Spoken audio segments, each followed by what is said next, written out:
Two racist cops harass a black woman during a routine stop, unaware that she's destined to outrank them. Through courage and resilience, she transforms injustice into power, becoming their new captain.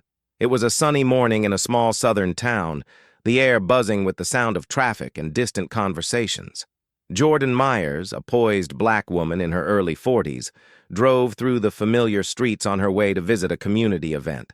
A longtime law enforcement officer, Jordan had dedicated her life to bringing justice and fairness to the people she served.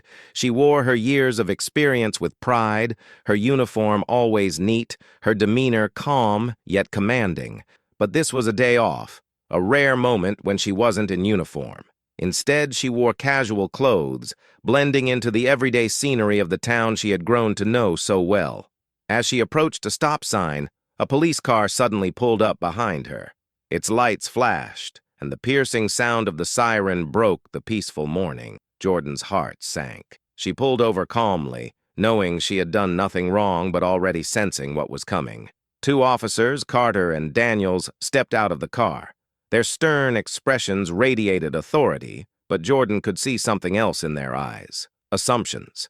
She took a deep breath, her years of handling tense situations guiding her to remain composed.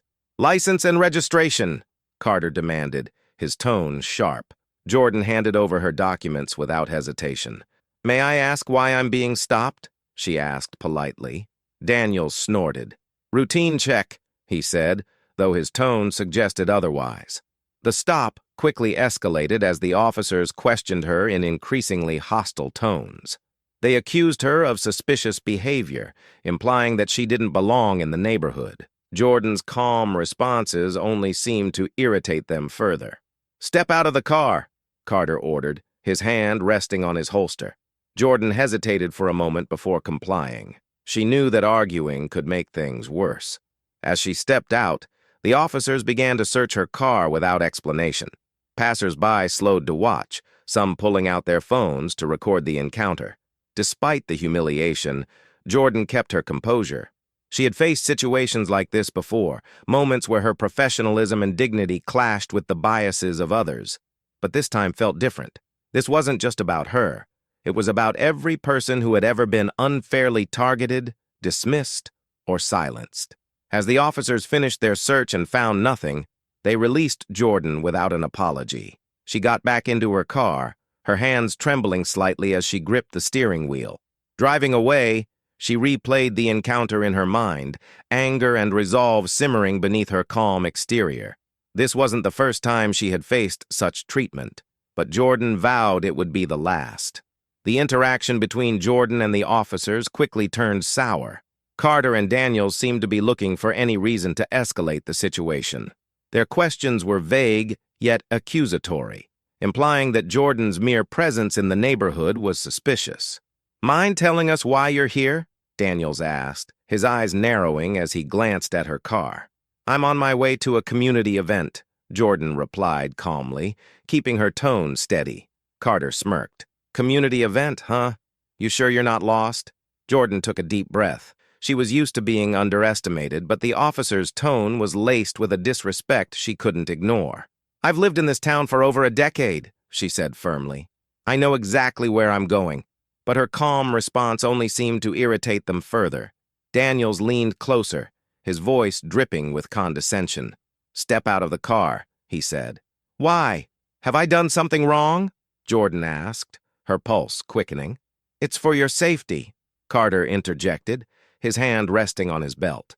The unspoken threat was clear.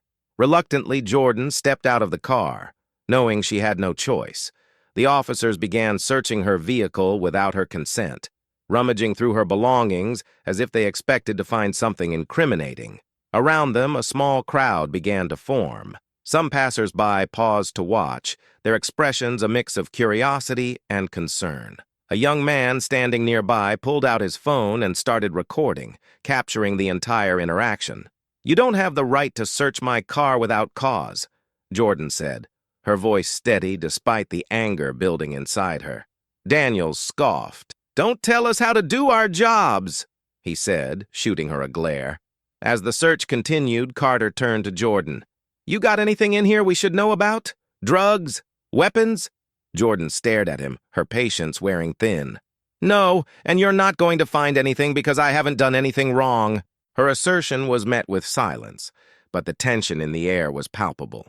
Some members of the crowd murmured quietly, their discomfort evident. A middle-aged woman whispered to her companion, "This doesn't seem right." Others, however, remained silent, their faces blank as they avoided eye contact with Jordan. The search ended as abruptly as it began.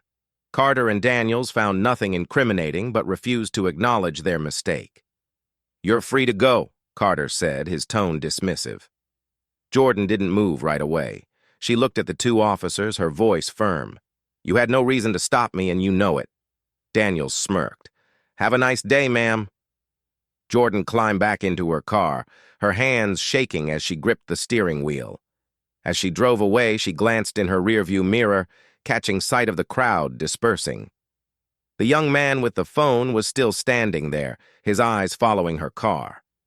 She didn't know it yet, but his video would soon become the catalyst for a much larger conversation.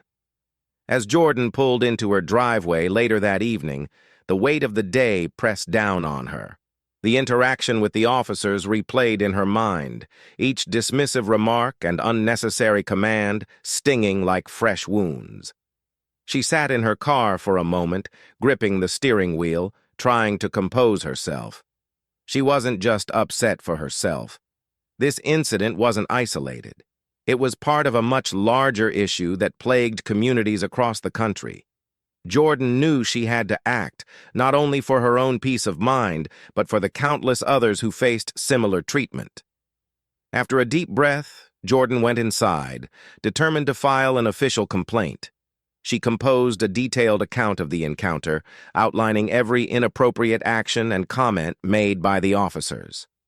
As a law enforcement professional, she understood the importance of documentation, even though she suspected her complaint would face resistance. Jordan submitted her complaint the next morning, and as expected, it was met with indifference. The desk sergeant barely looked at her statement, mumbling, "We'll look into it," before filing it away. The lack of accountability frustrated Jordan, but she wasn't surprised. The department had a reputation for brushing off complaints, especially those related to racial profiling. Still, she refused to let their dismissive attitude deter her. Meanwhile, the video of the incident was gaining traction online. The young man who had recorded it posted it to social media with a caption that read, "This is what happens when you're black in this town, even if you've done nothing wrong." Within hours, the video began to spread, shared by local activists and community groups. By the end of the day, the video had garnered thousands of views, along with a flood of comments. Many expressed outrage at the officer's behavior, while others shared similar stories of mistreatment. The hashtag #Justice for Jordan began trending locally, bringing even more attention to the issue. News outlets picked up the story, with headlines like, "Local woman harassed by police sparks online outrage." Journalists reached out to Jordan for interviews, but she declined, wanting to stay focused on her next steps. Within days, the police department found itself under public scrutiny.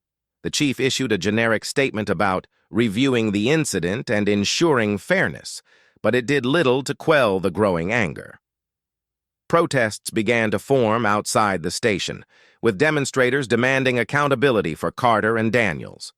Amid the public outcry, Jordan found herself at a crossroads. She knew that filing a complaint and raising awareness were important steps, but she also understood the deeper issue wasn't just about two officers. It was about a broken system that allowed such behavior to thrive. Late one night, as she sat at her kitchen table reviewing the department's policies, Jordan made a decision. She would apply for the captaincy position in the larger city nearby, a role that would give her the authority to enact real change. "This isn't just about me," she said to herself. "It's about everyone who's been silenced, dismissed, or mistreated. If I don't stand up now, who will?" The next morning, Jordan began drafting her application. She outlined her years of experience, her commitment to justice, and her vision for a department built on trust and accountability. She knew the journey ahead would be difficult, but she was ready. Jordan didn't just want to change the system, she wanted to lead it. Jordan poured all her energy into preparing for the captaincy role. Her days were filled with researching the challenges of law enforcement reform, studying cases of departments that had successfully rebuilt community trust, and reflecting on her own experiences. She knew that to lead a police force, she would need more than just qualifications. She would need to inspire people and prove that change was possible. Every time she looked back on the encounter with Carter and Daniels, she felt a renewed sense of purpose. The memory of their smug faces, their dismissive tones, and their abuse of power was like fuel to her fire. She wouldn't let them, or anyone like them, continue to operate unchecked. The application process was grueling. Jordan faced stiff competition, with several other candidates vying for the position. Many of them came from traditional policing backgrounds, and their approaches emphasized strict discipline over community engagement. Jordan's vision, by contrast, focused on accountability, transparency, and building bridges between the police and the people they served.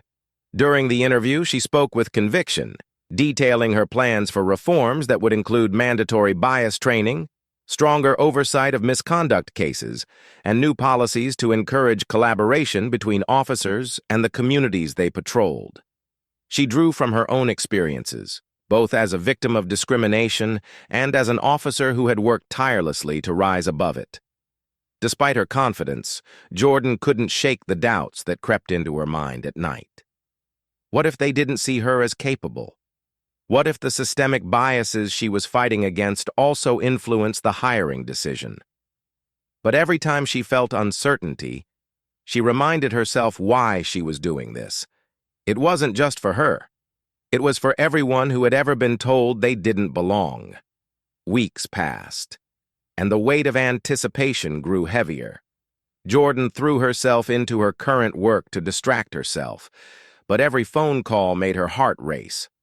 When the call finally came, she was at home, sitting by the window with a cup of tea in her hands. The voice on the other end belonged to the city manager, who wasted no time getting to the point.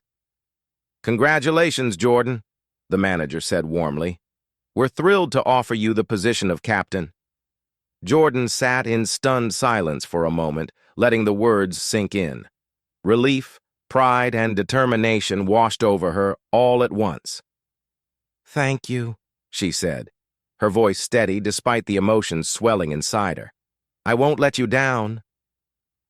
As she hung up, Jordan allowed herself a rare moment of celebration, but she knew the real work was just beginning. The department she was about to lead had its own set of challenges, and change wouldn't happen overnight. Still, she was ready to take on whatever lay ahead. Her mind wandered briefly to Carter and Daniels.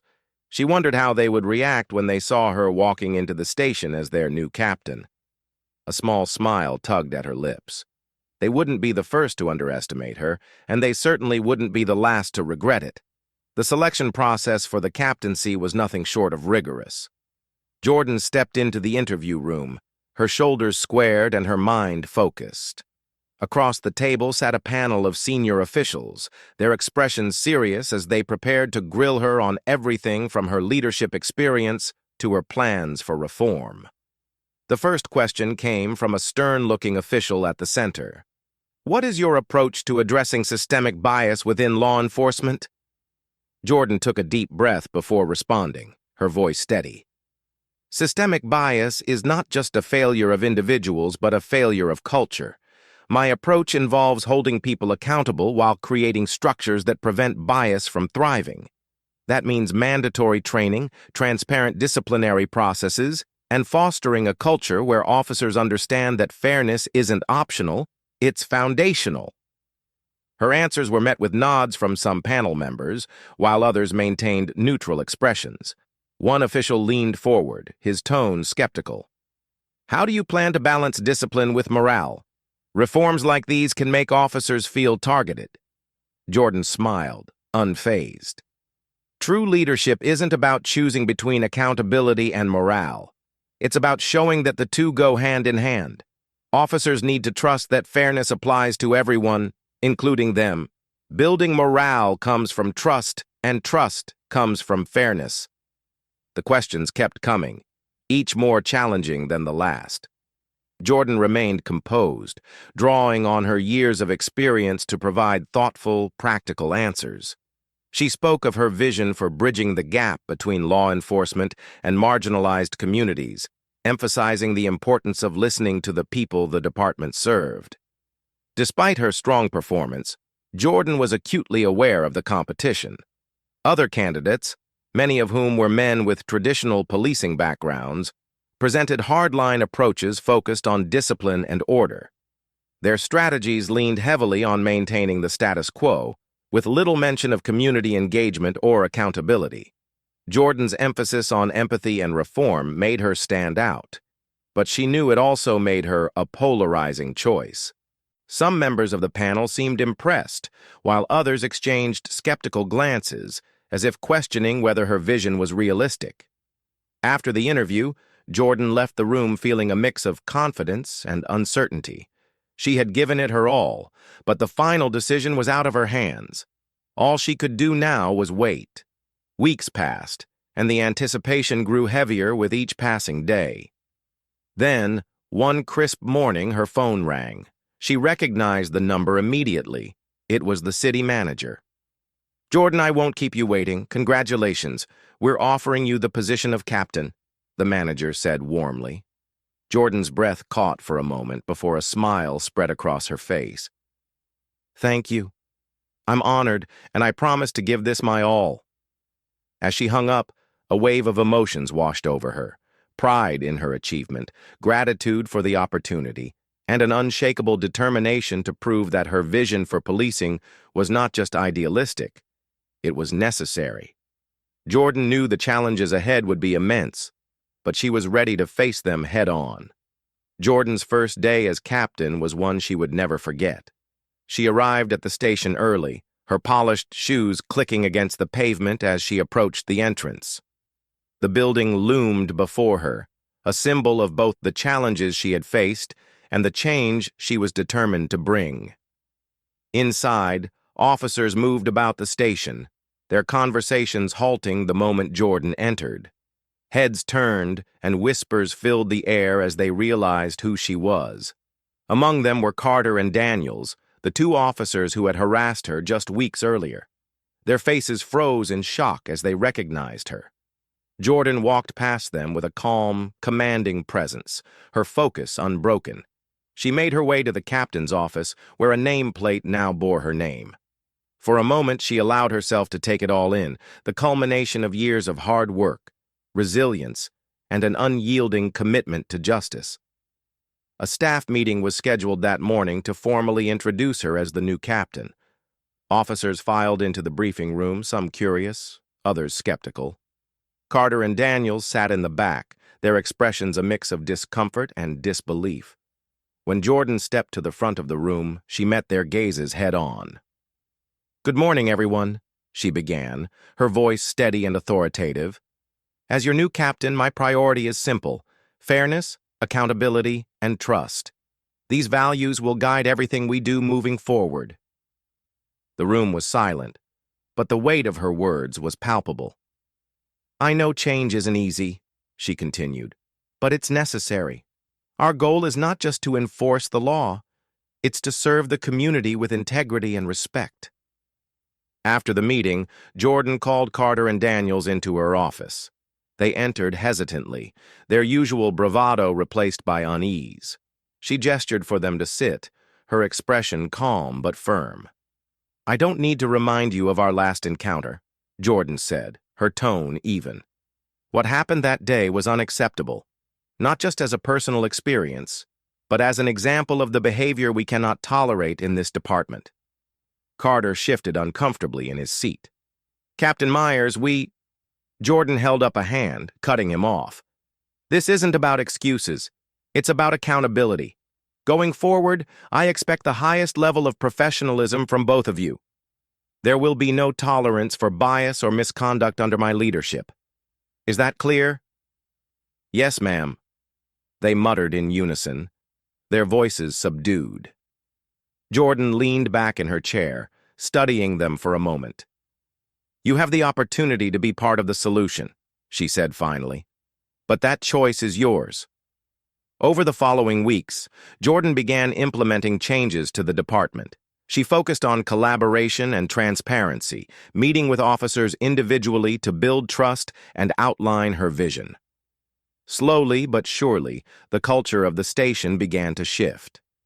Though resistance lingered among a few, many officers started to respect Jordan's leadership, recognizing her commitment to fairness and her ability to lead by example. Jordan's leadership marked the beginning of a transformative period for the department. She wasted no time in addressing the systemic issues that had been ignored for too long. Her first major initiative was the implementation of mandatory bias training. Every officer, from rookies to veterans, was required to attend sessions led by experts who addressed implicit bias, de-escalation tactics, and the importance of cultural sensitivity. The training sessions weren't easy. Many officers, especially those who had been on the force for years, resisted the idea. "Why do we need this?" one officer grumbled during a session. "I treat everyone the same." Jordan, who had chosen to attend each session personally, addressed the comment calmly. "The point isn't to question your intentions," she said, her voice steady. "It's to examine the outcomes of your actions. Fairness isn't about how we see ourselves. It's about how the community experiences us." The pushback wasn't limited to training sessions. A small group of officers, including Carter and Daniels, quietly voiced their displeasure with the changes, claiming that Jordan's reforms were undermining morale. But Jordan remained firm, emphasizing that accountability wasn't optional. She updated disciplinary protocols to ensure transparency, making it clear that misconduct would have real consequences. She also established a community oversight committee, inviting local leaders and residents to participate in regular reviews of the department's actions. One of the most groundbreaking initiatives was the series of town hall meetings Jordan launched. Held in schools, churches, and community centers, these meetings provided a platform for open dialogue between officers and the public. Residents shared their concerns and frustrations, while officers were encouraged to listen and respond with empathy. During one particularly emotional meeting, a young woman stood up and recounted her brother's experience with excessive force during a routine traffic stop. "He's terrified of the police now," she said, her voice trembling. "How can we trust you when things like that keep happening?" Jordan stepped forward to address her directly. "I hear you," she said, her voice filled with sincerity. "And I can't undo what's happened in the past. But I can promise you this. We're committed to doing better. We're working to rebuild trust, not with words, but with actions." These meetings weren't without challenges. Some residents vented their anger while others remained skeptical of Jordan's promises. But over time, the dialogue began to foster understanding on both sides. Officers who had initially resisted the reforms started to see the value in connecting with the community they served. The defining moment of Jordan's tenure came during a public protest. A heated demonstration erupted after an unrelated incident of police misconduct in a neighboring city. As tensions rose, Jordan made the decision to step into the crowd herself. Dressed in plain clothes, she approached the protest leaders and introduced herself. "I'm here to listen," she said simply. Her presence diffused the situation almost immediately. Protesters who had been shouting moments earlier now spoke calmly, sharing their demands and concerns. Jordan assured them that their voices mattered and promised to bring their concerns to the department. By the end of the day, the protest had ended peacefully, a rare outcome in such volatile situations. The incident cemented Jordan's reputation as a leader who didn't just talk about reform, she lived it. Her actions earned her the respect of both the community and her officers. Even those who had initially opposed her began to see the value in her approach. Carter and Daniels, though still wary, started to adopt a more measured demeanor, their defiance replaced by quiet compliance. Under Jordan's leadership, the department began to transform into a model of inclusivity and accountability. The community's trust, once fractured, was slowly being rebuilt. As the department evolved, so did its people. Carter and Daniels, after undergoing extensive retraining, began to change in ways Jordan had hoped but never fully expected. While Carter remained stoic, Daniels approached her one afternoon, visibly humbled. "I want to apologize, Captain," he said, his voice quiet, "for how I acted that day. I see things differently now." Jordan studied him for a moment, searching for sincerity in his words.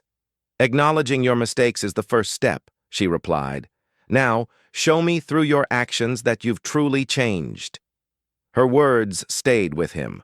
Over time, Daniels took an active role in community outreach programs, slowly earning the trust of the people he once alienated. Carter followed suit, though more reluctantly, showing progress in his own way. Jordan's impact on the department went beyond individuals. Her reforms created a workplace where fairness and accountability weren't just ideals, but daily practices. Officers from diverse backgrounds felt empowered to share their perspectives, knowing they had a leader who would listen and support them. The community began to notice the difference. Relations between the police and residents improved as the changes took hold. Incidents of bias and misconduct dropped significantly, replaced by stories of officers working hand in hand with the people they served. Late one evening, as Jordan sat in her office reviewing the department's latest performance report, she allowed herself a moment of reflection. The journey had been exhausting, filled with resistance and setbacks, but the progress was undeniable. Looking out the window at the city lights, she felt a quiet sense of accomplishment. The road ahead would still have challenges, but she knew they could be met with resilience and resolve. Jordan had turned pain into purpose, and in doing so, had redefined what leadership truly meant. Jordan's story is a powerful reminder that true change begins with courage and accountability.